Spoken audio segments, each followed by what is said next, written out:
Bank থেকে loan নিয়ে বাড়ি করা জায়েজ হবে কিনা? আপনি লিখেছেন, অসুস্থতার জন্য বাসায় কাজের বুয়া দিয়ে টয়লেট পরিষ্কার করালে কি কোনো গুনাহ হবে? ইদানিং বিবাহ বিচ্ছেদকে উদযাপনের রেওয়াজ শুরু হয়েছে। কেউ কেউ বিবাহ বিচ্ছেদ উপলক্ষে বন্ধু বান্ধবদের দাওয়াত করে কেক কাটে। শুরুতে দৃষ্টিতে বিষয়টা কেমন? মায়ের দ্বিতীয় সংসারে আত্মীয়রা কি নিকটাত্মীয়? সঠিক সময়ে ফজরের সালাত আদায় করতে পারি না, এটা কাজা পড়লে হবে? ঋণ থেকে কিভাবে মুক্তি পাওয়া যাবে? এমডি শফিকুল ইসলাম আপনি লিখেছেন, ফরজ নামাজের শেষ শাখাতে অজু ছুটে গেলে বাকি অংশ কিভাবে আদায় করব? ফরজ নামাজ যদি শেষ শাখাতে অজু ছুটে যায়, তো অজু ছুটে গেলে ওই অবস্থায় আপনি চলে যাবেন অজু করার জন্য। অজু করে এরপরে আপনি এসে নামাজের যেটুকু বাকি ছিল সেটুকু আদায় করবেন। হতে পারে শেষ শাখাতের রুকুতে অজু চলে গেছে, তো এসে রুকু থেকে আবার শুরু করবেন, করে বাকিটুকু শেষ করবেন। যদি আপনি অজু করে আসার পথে কারোর সাথে কথা না বলেন, অন্য কোনো কাজ না করেন, জাস্ট অজু করেছেন, করে চলে আসছেন, তাহলে সেক্ষেত্রে আপনি আগের যে সালাত ছিল সেটাকেই কন্টিনিউ করতে পারেন। আর যদি আপনি কথাবার্তা বলে থাকেন, অন্য কাজ করে থাকেন, তাহলে তো আর এটাকে কন্টিনিউ আপনি করতে পারবেন না। আর যদি কথাবার্তা না বলে থাকেন, অজু করে চলে আসছেন আপনি জাস্ট, তাহলে সেক্ষেত্রে এখন আবার শুরু থেকে আপনার নামাজ পড়তে হবে, ব্যাপারটা কিন্তু সেরকমও নয়। এরপর প্রশ্ন করেছেন আসমা সাহা, আপনি লিখেছেন, অসুস্থতার জন্য বাসায় কাজের বুয়া দিয়ে টয়লেট পরিষ্কার করালে কি কোনো গুনাহ হবে? কোনো অসুবিধা নেই। আপনার অসুস্থতার কারণে হোক অথবা অন্য কোনো কারণে হোক, আপনার টয়লেট অন্য কাউকে দিয়ে পরিষ্কার করলে আপনার কোনো গুনাহ হবে বা আপনার ইবাদত বন্দেগীর কোনো অসুবিধা হবে বা আপনার বান্দার হক নষ্ট হবে, এরকম না। তাকে ন্যায্য প্রাপ্য তাকে দিয়ে দিবেন, পাওনা তাকে দিয়ে দিবেন এবং পারিশ্রমিকের বিনিময়ে কাজ করাতে কোনো অসুবিধা নেই। ফারিহা লিখেছেন, ইদানিং বিবাহ বিচ্ছেদকে উদযাপনের রেওয়াজ শুরু হয়েছে। কেউ কেউ বিবাহ বিচ্ছেদ উপলক্ষে বন্ধু বান্ধবদের দাওয়াত করে কেক কাটে। শুরুতে দৃষ্টিতে বিষয়টা কেমন? খুবই গর্হিত এবং জঘন্য। বিবাহ বিচ্ছেদকে ইসলাম কখনো ভালোভাবে দেখে না। আবগাদুল মুবাহির আল্লাহি আত-তালাক, বিভিন্ন হাদিসের মর্ম হিসাবে এটি প্রমাণিত যে আল্লাহর কাছে সবচেয়ে অপ্রিয় বৈধ জিনিস হলো তালাক। তালাককে আল্লাহ তাআলা বৈধ রেখেছেন, বান্দার একান্ত নিরুপায় হয়ে যখন প্রয়োজন হয় তখন সেটাকে সে প্রয়োগ করতে পারে, জাস্ট এইটুকু। কিন্তু এটাকে ইসলাম কখনো ভালো হিসাবে দেখে না বা ভালো কাজ হিসাবে দেখে না। অতএব সেটা করার পর আপনি উৎসব করবেন, উল্লাস করবেন, তো একটা খারাপ কাজকে বা তুলনামূলকভাবে যেটা কোনো প্রশংসনীয় কাজ নয় সেটাতে আপনি উল্লাস করলেন, ব্যাপারটা সেরকম হয়ে গেল।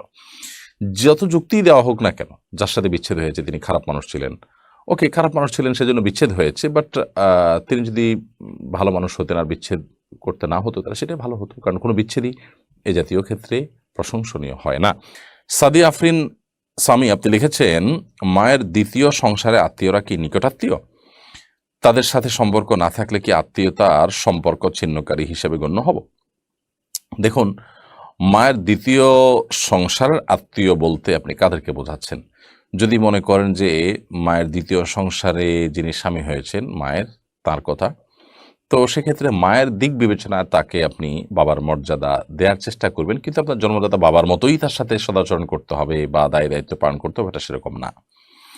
একইভাবে আপনার মায়ের দ্বিতীয় সংসারে যে ছেলে মেয়ে হয়েছে তারা আপনার যে ভাই বোন হুবহু এই তাদের মতোই তাদের সাথে আচরণ করতে হবে, এটাও জরুরি না। তবে হ্যাঁ, তারাও এক ধরনের ভাই, সেই হিসাবে তাদের সাথে মায়ের ব্লাড তাদের শরীরে আছে, আপনাদের শরীরে আছে, এই একটা বন্ধনের কারণে ভাই সুলভ আচরণ তাদের সাথে করা দরকার। কিন্তু সেটা আপন ভাইয়ের মতো, আপন বোনের মতোই যে করতে হবে, তাদের ভরণ পোষণের দায় দায়িত্ব নিতে হবে, ব্যাপারটা সেই পর্যায়ে না। আর শাহী এআইডি থেকে আপনি লিখেছেন, সঠিক সময়ে ফজরের সালাত আদায় করতে পারি না, এটা কাজা পড়লে হবে? ফজরের সালাত আপনি সঠিক সময় আদায় করতে পারেন না, এটা যদি নিয়মিত হয়ে যায় তাহলে সেটা কোনো অবস্থায় গ্রহণযোগ্য নয়। আপনার যদি কোনো জব, কোনো পরিবেশ, কোনো পরিস্থিতির কারণে এরকম হয়, তাহলে সেক্ষেত্রে সেই জব, সেই পরিবেশ, সেই পরিস্থিতি সেখান থেকে আপনাকে সরে আসতে হবে। আর যদি সেরকম কিছু না হয়, তাহলে সেক্ষেত্রে আপনার যেটা করতে হবে সেটা হলো যে অলসতার কারণে এরকম হলে আপনি অ্যালার্ম দিয়ে শোবেন, যথেষ্ট আগে ঘুমাবেন এবং যাতে করে আপনার সালাত নষ্ট না হয় তার জন্য প্রয়োজনীয় সব ব্যবস্থা গ্রহণ করবেন। আপনি প্রয়োজনে অ্যালার্মের ব্যবস্থা করে রাখবেন। যারা সালাত আদায় করেন সে সমস্ত ভাইদেরকে দিয়ে আপনি ফোন করাবেন। এক কথায় সালাত আদায় করতে হবে। অনেক মানুষ এরকম আছেন যে ফজর নামাজ সকাল ৭টা বা ৮টায় উঠে নিয়মিত তারা আদায় করেন। এটা খুবই গর্হিত, খুবই জঘন্য, কোনো অবস্থাতে গ্রহণযোগ্য নয় যে আপনি ৭টা ৮টা বাজে উঠে ফজর নামাজ পড়বেন বা সূর্য ওঠার পরে সালাত আদায় করবে, এটা গ্রহণযোগ্য নয়। হ্যাঁ, কখনো এরকম কারাবদরে হয়ে যেতে পারে যে অ্যালার্ম দিয়েছি বা দিতে ভুলে গেছি, কোনো কারণে মিস হয়ে গেছে, তো এরকম হতে পারে, কিন্তু নিয়মিত হওয়া বা প্রায় হওয়া কোনোভাবে গ্রহণযোগ্য নয়। এবং যদি কখনো মিস হয়ে যায় তাহলে সেক্ষেত্রে যখন আপনি উঠবেন তখন সালাত আদায় করবেন, কারণ হাদিসে বর্ণিত হয়েছে মান্না মান সালাতিন আও নাসিহা ফালিউসাল্লিহা ইযা যাকারাহা ফাইন্না যালিকা ওয়াক্তুহা। যদি কেউ সালাত আদায় করতে ভুলে যায় অথবা ঘুমের কারণে সালাত মিস হয়ে যায় তাহলে সে যখন ঘুম থেকে উঠবে তখন সালাত আদায় করবে, এটাই তার সালাতের সময়।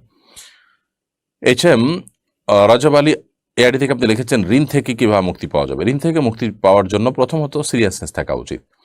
আমাদের অনেকেই আছি আমরা যাদের সবকিছু সেল করলে, বিক্রি করলে, ছেড়ে দিলে আমাদের ঋণ আদায় করার পথ সুগম হতে পারে, কিন্তু আমরা মনে করি যে স্থাবর সম্পত্তি, আমাদের জমি জমা, এগুলো বিক্রি করে আমরা ঋণ দেবো না। আমি ব্যবসা করতে গিয়ে ঋণ হয়েছি, তাহলে আবার ব্যবসা করেই ঋণ দেবো, এই চিন্তাগুলো ভুল। মানুষের পাওনা পরিশোধ করার জন্য প্রয়োজনে আপনার জমি বিক্রি করবেন, প্রয়োজনে ভিটা বিক্রি করবেন, প্রয়োজনে যা দরকার তাই বিক্রি করবেন। হ্যাঁ, যদি সেরকম কিছু আপনার না থাকে তাহলে আপনি সিরিয়াসনেসের সাথে চেষ্টা করবেন 10 টাকা খেলে 10 টাকা ইনকাম করলে 8 টাকা খেয়ে 2 টাকা আপনি সেখান থেকে সরা রাখবেন, ঋণ দেওয়ার জন্য ঋণ দিবেন। এভাবে আপনার চেষ্টা করতে হবে যে মুখের খাবার একটু একটু করে সরা রেখে হলে আপনি ঋণ পরিশোধ করার চেষ্টা থাকবেন। সেই সাথে আল্লাহ তাআলার কাছে দোয়া করবেন, আল্লাহুম্মা কফিনি বিহালালিকা আন হারামিকা ওয়া আগনিনি বিফাদলিকা আম্মান সিওয়াক।